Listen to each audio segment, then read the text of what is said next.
Save किया था ना? मैं सिर्फ इसलिए गया था क्योंकि उसने मुझे कॉल किया, that's it. But listen तो. Save it for someone else. जिंदगी में सेव करना जरूरी है, मगर जब बात पैसों की हो, सिर्फ सेविंग से काम नहीं चलेगा। इक्विटी म्यूचुअल फंड्स में इन्वेस्ट कीजिए और अपने सेविंग्स को आगे बढ़ने का मौका दीजिए। Mutual fund investments are subject to market risks. Read all scheme-related documents carefully. Chances are I've shared this visual with you before with an associated story. So if I have, I'm repeating it. You will know why I'm repeating it. It's one of my favorite visuals to tell a particular story, one of my favorite stories, or one of my favorite storylines. And that storyline is how tardy are the Indian defense, not forces, but the defense leaders, that is leaders of India, political leadership, and the overall system in terms of modernizing the equipment for our defense forces. And in the process, for how long do our defense forces have to keep driving really old equipment that nobody wants? In fact, I can list for you, maybe for another episode of Cut The Clutter or maybe a national interest, about 24 systems between Army, Navy and Air Force which are being used by them, which no other country's Army, Navy or Air Force which has any claims to be modern or large, etc. with present threats. No other country will be using those 24 systems between Army, Navy and Air Force. Today, however, we are only talking about one particular aspect or maybe one and a half aspects. The light helicopters, light utility helicopters, and also we'll make a mention of some developments on the drone front as well, because there also India has been very slow in getting off the ground. Now, the picture that you see on your screen, which I mentioned just now, that picture is from a 1967 film. 1967, An Evening in Paris, Shakti Samant film, and you can see Sharmila Tagore in a bathing suit on water, and you can see hanging from the helicopter, Shami Kapoor, the rebel actor as he was called, mercifully in a bathrobe. Now, who hangs from a helicopter in a bathrobe? Don't ask me. But the reason I said mercifully for the bathrobe is that really I can't imagine Shami Kapoor in a swimming trunk. So Shami Kapoor in a bathrobe. In any case, the object of our interest is not Shami Kapoor or Sharmila Tagore in this case. The object of our interest is the helicopter from which Shami Kapoor is hanging. That's a French-made Alouette helicopter. No surprise, this film was called An Evening in Paris. It was also being shot in France. Those days, the big deal used to be in the 60s that, oh, such and such film shot in America, shot in France, shot in Europe, shot in Britain, like that. Now, this is 1967. Now, I don't have to start the story here. I have to take you backwards by another 5 years. 5 years takes us back to 1962. That is the year in which India is having its disastrous war with the Chinese, and the year that the Indian leadership is realizing that our defense forces have got really left far behind. That is when they also figure that transport capability, transport, logistics, connectivity, casualty evacuation of our forces is very poor. So the workhorse helicopter that our forces are driving at that point only the Air Force, that was Mi-4. Mi-4 was a Soviet workhorse. More than 4,000 copies were made over time. It was a really ancient engine. It was also an unusual helicopter in the sense that the engine was placed in front, sort of under the cockpit. Russians always did those unconventional things. So that helicopter was already getting dated, and that had some problems, some safety issues as well. That is when Indian Air Force inducted Alouette 3 helicopters, which were bought from the French. Those were the first inductions in 1962. 1962, now it's 61 year. In the 61st year, Indian Air Force, Navy, Army, all of them are still flying those helicopters. When it comes to light utility flying, taking 2 or 3 people from here and there, 4 people, 5 people in some cases. Also casualty evacuation, search and rescue. Mountaineers have to be found, Patrols in Siachen, patrols in Ladakh, patrols in other Himalayas can get lost. Those search and rescue missions are carried out by these helicopters. So this is 61 years. In fact, in March of 2022, that is more than a year back, almost 2 years back, Indian Air Force held a commemoration at Secunderabad, its helicopter training base, to commemorate what? The induction, 60 years of the induction of the Alouette 3 helicopter bought from the French. That is the helicopter which all three forces are still flying. The reason we are talking about this is that the Army Aviation Corps just observed its anniversary, the 38th anniversary of its founding, and around that time, talking to sources, talking to people, because there was context, Snehesh Alex Philip, our defense editor, he wrote this story. You will see the screenshot of the front page on your screens, and I will also share a link with you, and that reminded us of the travails of our armed forces, the fact that not only are they still fully dependent in this category, and in this category a very large number of helicopters are needed. Not only are they dependent on this, but it seems as if they are going to be flying these for another 10 years from now. Right? How does that happen? How did we get into such a mess? Now, this has been discussed for a long time. So what happens with defense forces also sometimes, because there is a paucity of resources, money, is what happens with human beings. So human beings, if a human being has a health challenge, right?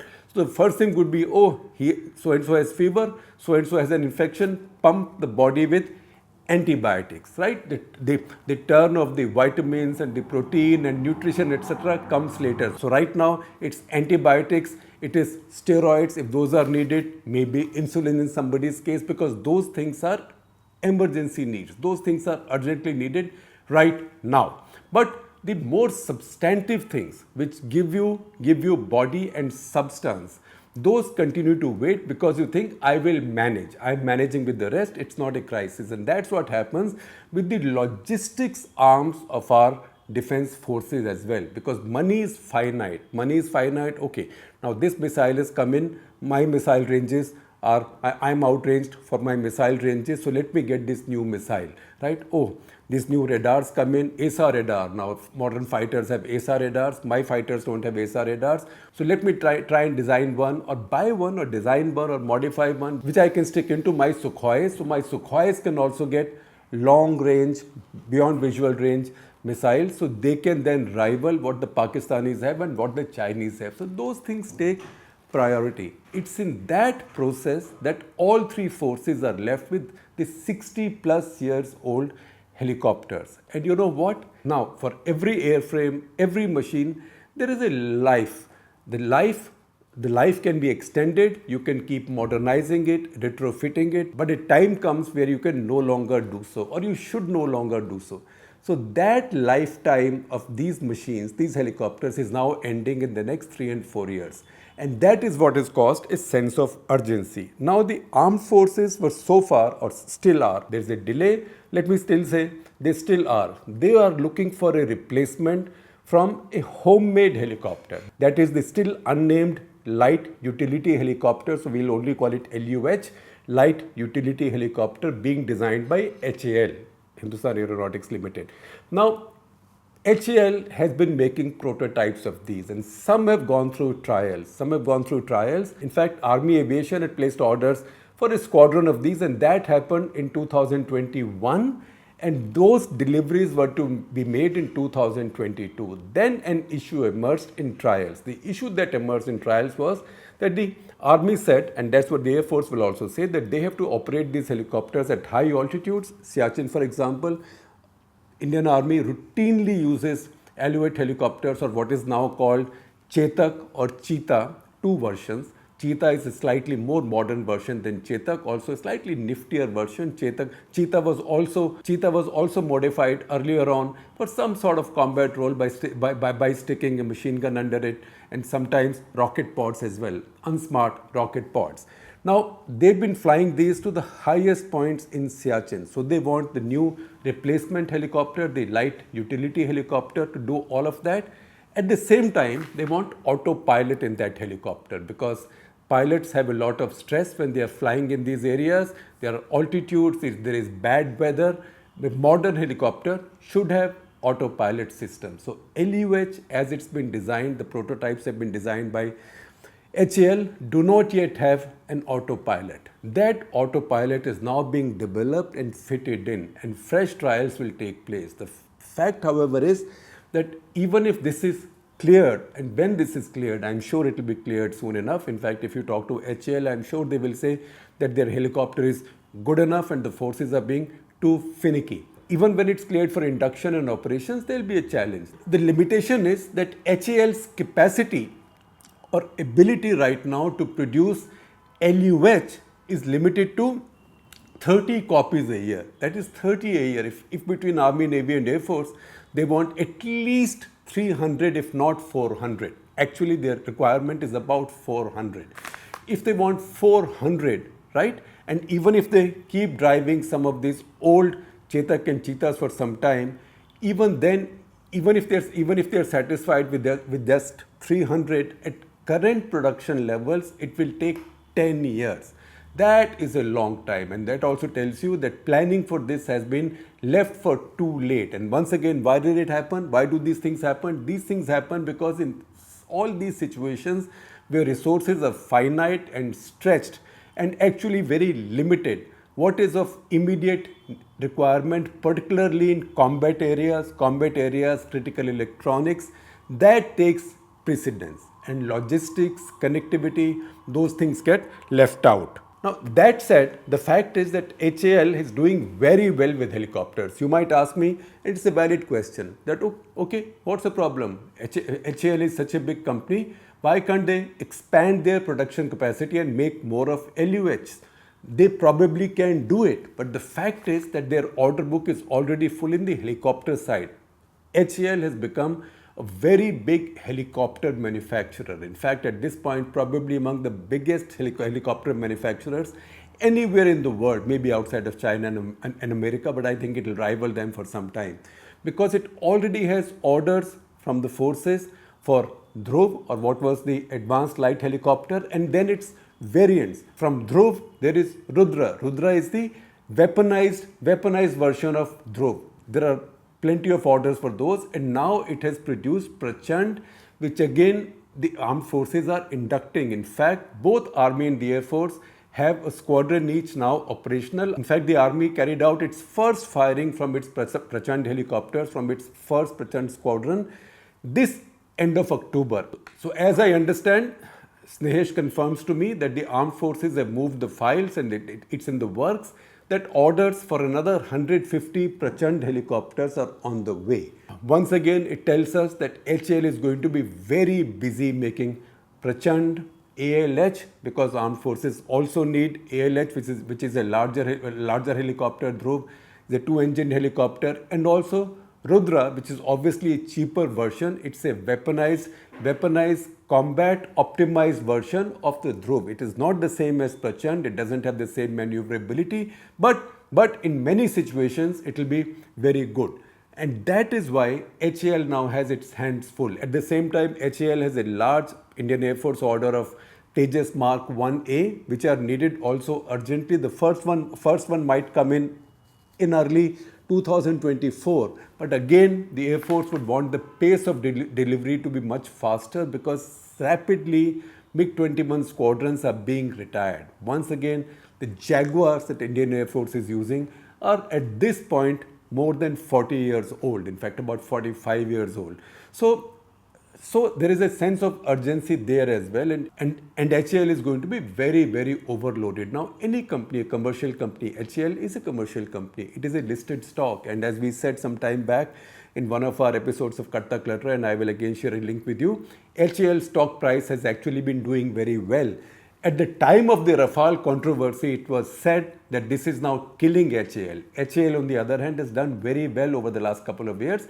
It has a full order book. I don't think many aviation companies, military aviation companies in the world have order books as HAL has now. In that situation, is it going to be able to find the focus to produce more of these Alouette / Chetak / Cheetah helicopters in time. Can they expedite it? Because HAL also will be setting its priorities. And the chances are that that hierarchy of priorities will be set in conversation, in discussion with the three armed forces. And once again, it is quite logical that they'll say, Baba, iska hum guzara kar lenge, we'll manage, but give me what I need for combat first. I need to put up those helicopters that can fire missiles. I've got the new missiles, the Helena missile, which is the heliborne version of the Nag missile. In fact, I don't know why the two have different names, one Helena and one Dhruvastra, but it seems somehow that that in their minds, Air Force and the Army want to keep such distinction that they also give different names to the same weapon system.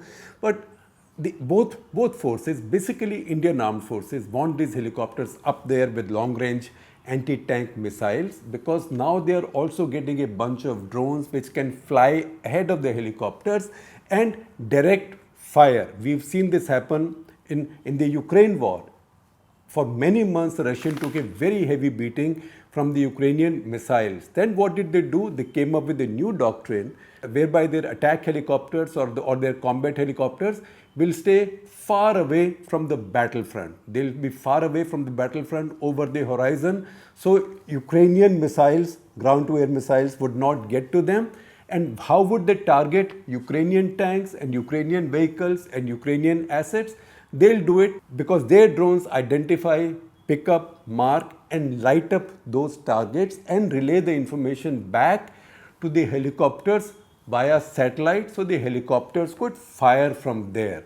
That is what the Indian Armed Forces want also, and that's why some of the drones that are being bought, for example, the new version of Heron drones, the Heron drones or Heron Mark 1, these are Israeli drones. Heron Mark 1 that Indian forces have now, they have an endurance of 24 hours, but they have to operate in the 250-kilometer radius, because beyond that they can't communicate. Their communication method is still conventional.